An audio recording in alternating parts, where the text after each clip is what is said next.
इसका नाम है प्रकृति समुत्पाद। हमारा टाइम हो रहा है। अगर क्रोध है इसको दीपक जी ध्यान सुनिए। अच्छा, आएगा इनका प्रश्न ना, प्रश्न इनका आएगा, हम बताएं आपको, सुनिए उसको ना। इनका जितना भी उसमें प्रश्न है सारी चीजें आ जाएंगी। देखिए, अब इसको हम प्रकृति समुत्पाद से बताते हैं कि क्रोध है। और होता क्या है कि देखिए बहुत से लोग जो है यह बहुत समय तक क्रोध की स्थिति में रहते हैं। तो वास्तव में देखिए क्रोध क्या है, पहले तो इसको आप जान लीजिए कि जो क्रोध है यह हमारे शरीर का एक डिफेंस मैकेनिज्म हम बताए हैं, यह सुरक्षा तंत्र हम बताए हैं।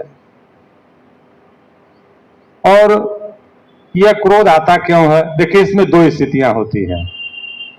एक स्थिति होती है कि हम किसी दूसरे को रेगुलेट करते हैं, और दूसरी स्थिति होती है रेगुलेट होना चाहते हैं। देखिए, और जो रेगुलेट करने वाला देखिए है, जैसे मान लीजिए कि हमारा अधिकारी है वह, और वह जो है जो भी मान लीजिए वो आदेश देता है, उसमें सही एक उसका जो है 3 आदेश सही और 2 आदेश गलत हो। लेकिन जो सही आदमी है वो 2 आदेश का वह विरोध करेगा, वो कहेगा कि नहीं ये जो दोनों आदेश है ये गलत देखिए होगा। लेकिन जो अधिकारी है वह कहेगा कि मैं अधिकारी हूं, मेरे 5वां आदेश को देखिए मानना पड़ेगा। हम बताएं आपको, तो यहीं से देखिए होता क्या है कि विवाद शुरू हो जाता होगा।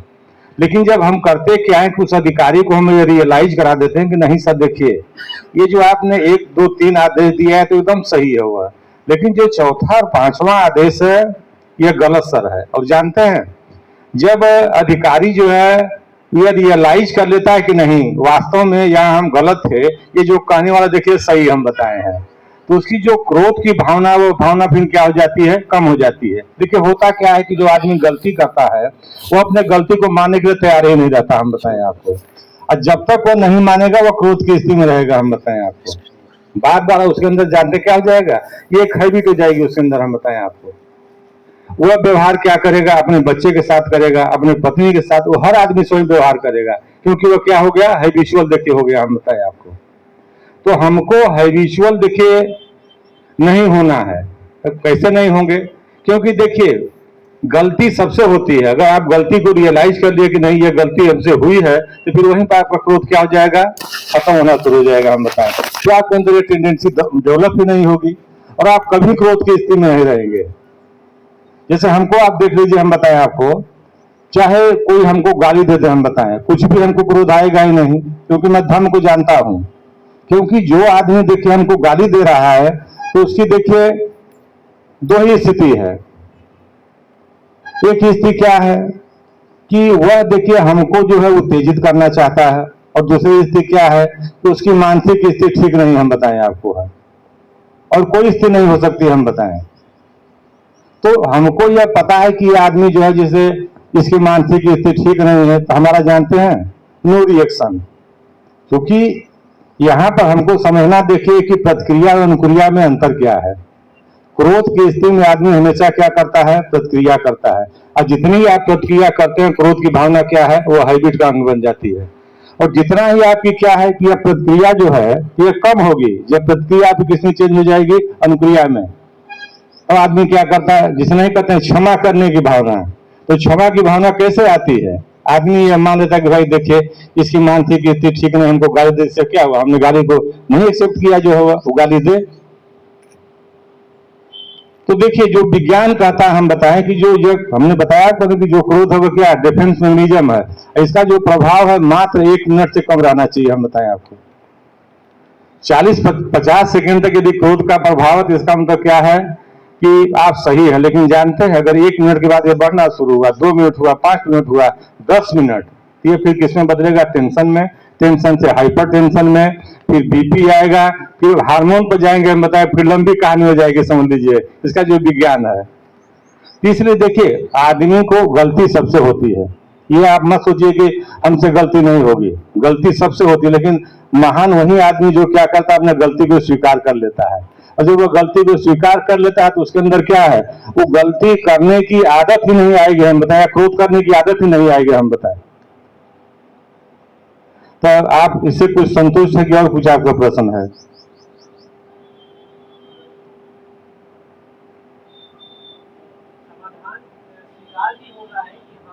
नहीं, देखिए हम बताएं, आपको कहना और आचरण में अंतर होगा। हम जवान थे, अभी आचार्य जी ने इतना हम बताएं आपको, बाणी के सूत्रता पर बताया है कि 4 स्टेप है। ये जानते हैं आदमी सबसे, देखिए हम बताएं, परसा उसकी बाणी ही देखिए दिक्कत है, हम बताएं आपको। क्योंकि जब तक आप बोलते नहीं हैं तब तक क्या है, आपका विचार पता नहीं चलता है, आपका आचरण देखिए जब ही आप बोलते हैं तो आपके विचार, आपका जो मन मस्तिष्क को तुरंत समझ में आता है कि आपके अंदर मस्तिष्क में क्या है। तो देखिए हम यहाँ जब हम करते क्या कि वाणी से कुछ और बोलते हैं, वो आचरण में ही नहीं है। तो यहाँ प्रश्न है कि आपको चीज आचरण में है कि नहीं। अब धर्म जानते हैं क्या है, ये केवल आचरण की बात करता है। अगर वो चीज आपके आचरण में नहीं हम बताए हैं तो बढ़िया खूब दे दीजिए, सुन लीजिए, कोई मतलब नहीं है। बहुत बहुत साधुवाद जो है।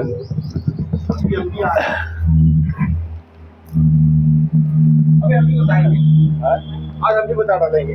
अरे वाह, बताइए बताइए बताइए। बताए अनुमति है? हाँ हम बताइए। अनुमति है इधर से?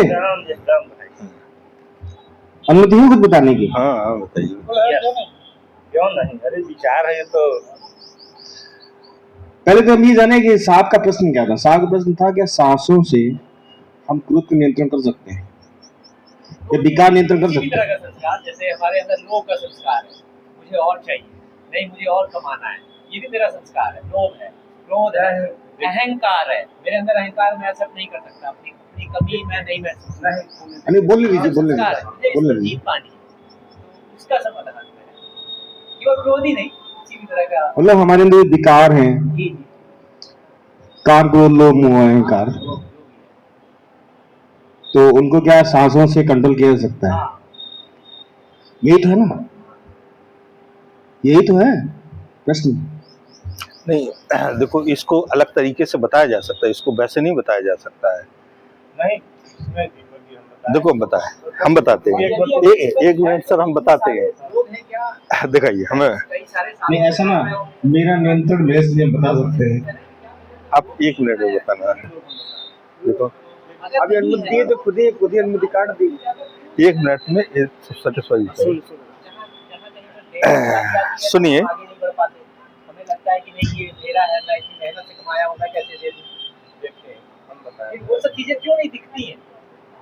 नहीं हम बताएं आपको ना, देखिए हम बताएंगे, सुन लीजिए, जो बीमारी हम बताएं, जो मानसिक बीमारी है, आइए आइए आइए आइए आइए, अभी जाइए। नहीं नहीं नहीं, अभी आपकी बात सुनना है। समाधान वही है, लेकिन स्पष्ट। देखो सुनिए, बात एक आध्यात्मिक बात है, आप बहुत गहरी बात कर रहे हैं। उस गहरी बात को गहराई से ही दूर किया जा सकता है। देखिए, न तो हम क्रोध को रोक सकते हैं, न हम किसी भी विकार को रोक नहीं सकते। वो विकार आएंगे ही आएंगे, वो सभी के अंदर आते हैं, बशर्ते हमने क्या कहा था अभी, तटस्थ भाव जागृत करना और भोक्ता भाव से मुक्त होना। हमारे जैसे आपने कहा क्रोध आया, क्रोध को हमें देखना है। जैसे आपके यहाँ कोई अतिथि आता है, अतिथि आया और उस अतिथि को आप सत्कार न दें तो वो ज़्यादा देर नहीं रुकता है, तो क्या कहता है, अरे भाई यहाँ कोई मतलब नहीं है, चला जाता है।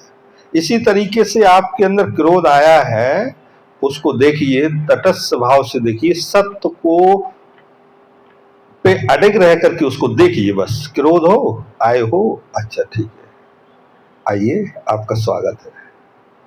वो कहेगा, अरे भाई ये तो प्रतिक्रिया उल्टी हो गई, ये व्यक्ति हमारे उसमें बहा नहीं। धीरे धीरे धीरे धीरे देखोगे आप, क्रोध आया, आप मुस्कुराइए, देखिए ऐसा हो, क्रोध रहेगा नहीं रहेगा, चला जाएगा। आपके अंदर कोई भी भाव आया, उस भाव को अंदर देखिए, बाहर मत देखिए। बाहर देखोगे तो जब बाहर मुखी रहोगे तो उस पर कंट्रोल नहीं किया जा सकता है। जिस समय अंतर्मुखी अंदर देखना, क्योंकि बाहर घटना घटती है, उसके जस्ट पहले आपके भीतर एक घटना घटती है। उस घटना का जिस समय दर्शन करना सीख जाओगे, उसको कहते हैं विपश्यना। विपश्यना का मतलब विशेष प्रकार से जैसा है वैसा देखना, जैसा है वैसा देखना, तटस्थ स्वभाव। जैसे नदी के किनारे कोई व्यक्ति बैठा नदी को देख रहा है, अब वो न तेज भाव कर सकता है, ना वो धीमा कर सकता है, ना वो तेज कर सकता है, वो देख सकता है कि नदी बह रही है। उसके जल को शीतल है, वो शीतल है तो शीतल रहेगा, गर्म है तो गर्म रहेगा, मैला है तो मैला रहेगा, निर्मल है तो निर्मल रहेगा। उसमें कुछ कर सकते हो? कुछ नहीं कर सकते हो। बस यही भाव जागृत कर लीजिए, यही भाव जागृत कर लीजिए। कोई भी विकार मन में आए, कोई भी विकार के अंदर आए, बस ये भाव तटस्थ भाव से देखिए कि अच्छा आप लोग हो, आए हो, आइए आप देखते हैं। तो उसको आपने देखना शुरू किया, भाग जाएगा। क्रोध आया, देखिए, आइए, बस बस उसको अंदर देखिए, बाहर मत देखिए, बाहर मत देखिए। और इसका निरंतर अभ्यास करेंगे तो ये समस्या समाप्त हो जाएगी। विशेष प्रकार से इसको समझना है तो 10 दिन के मेडिटेशन सेंटर में आप जाइए। 10 दिन पूरे ऑल ओवर इंडिया में कहीं भी जहाँ भी आपका नज़दीक हो रजिस्ट्रेशन हो जाएगा, हम कर देंगे रजिस्ट्रेशन। और 10 दिन आप पूरा उस पे अंदर रहिए, वहाँ पर सब कुछ एक एक स्टेप बाय स्टेप आप वहाँ तक पहुँच जाएंगे, अंतिम सत्य के अंतिम छोर पर। और उसका अभ्यास आपको एक एक अंग में देखेंगे कि आपके अंग अंदर क्या हो रहा है। क्या ये संभव नहीं? जैसे अभी हम लोग क्या कर रहे हैं कि हम ना अच्छे की तरफ बढ़ना चाह रहे हैं, ना हम बुरे की तरफ जाना चाह रहे हैं। सिर्फ एक तटस्थ भाव, जो अच्छा है, अच्छा क्या है, बुरा है, उससे भी परे होगा। यही ना हमारा लक्ष्य, यही है ना कि क्या अच्छा है, ना अच्छे, ना अपने भीतर अच्छे संस्कार ना हम लाना चाह रहे हैं, ना हम बुरे। नहीं, ये नहीं है, ये नहीं है। हाँ, इसमें अंतर है। चलिए इसको हम बताएं। इसमें जब ये व्यायाम पे चर्चा होगी तो उसके बारे में बताएंगे। जब ये एक शरीर का व्यायाम होता है, एक मन का व्यायाम होता है, उसमें 4 आसन होते हैं। चारों आसन के बारे में एक सेशन होगा, तो उसमें आपको बताएंगे, उसका अभ्यास करिएगा तो उसका लाभ मिलेगा। आइए सर, आइए।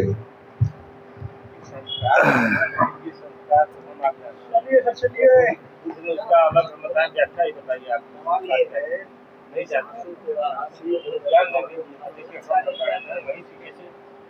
हमको बुलाया गया है SIR काम के लिए SDM साहब के, तो अनुमति चाहते हैं। इसको समापन चुनाव था।